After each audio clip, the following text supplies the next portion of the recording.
தமிழ்நாட்டிற்கு ஒன்றிய அரசு நிதி தருவதில்லை என்று குற்றம் சாட்டி வந்த தமிழ்நாட்டு முதலமைச்சர் மு.க.ஸ்டாலின் கடந்த 3 ஆண்டுகளாக நித்தி ஆயோக் கூட்டத்தில் பங்கேற்காதது ஏன் என்று எதிர்க்கட்சித் தலைவர் எடப்பாடி பழனிசாமி கேள்வி எழுப்பியுள்ளார். பங்கேற்று இருந்தால் தமிழ்நாட்டிற்கு தேவையான திட்டங்களும் நிதியும் கிடைத்திருக்கும் என்றும் அவர் கூறியுள்ளார்.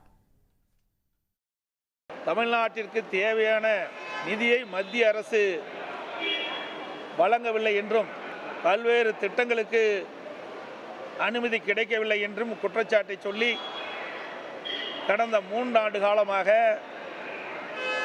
நிதி ஆயோக் கூட்டத்தை புறக்கணித்த முதலமைச்சர் திரு ஸ்டாலின் அவர்கள் 3 ஆண்டு காலம் புறக்கணித்த பிறகு நேற்றைய தினம் நடந்த பாரத பிரதமர் மாண்புமிகு நரேந்திர மோடி அவர்கள் தலைமையில் நடைபெற்ற நிதி ஆயோக் கூட்டத்தில் கலந்து கொண்டு கருத்தை தெரிவித்திருக்கின்றார். நாங்கள் குறிப்பிடுவதெல்லாம் ஏன் 3 ஆண்டு காலமாக பாரத பிரதமர்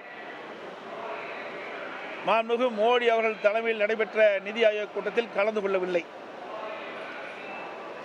அந்த 3 ஆண்டு காலம் நிதி ஆயோக் கூட்டத்தில் கலந்து கொண்டிருந்தால் தமிழ்நாட்டிற்கு தேவையான நிதியை பெற்றிருக்கலாம், புதிய திட்டங்களுக்கு அனுமதி கிடைத்திருக்கலாம், மாநில நலந்த அந்த பிரச்சனையை நிதி ஆயோக் கூட்டத்திலே தெரிவித்திருக்கலாம்.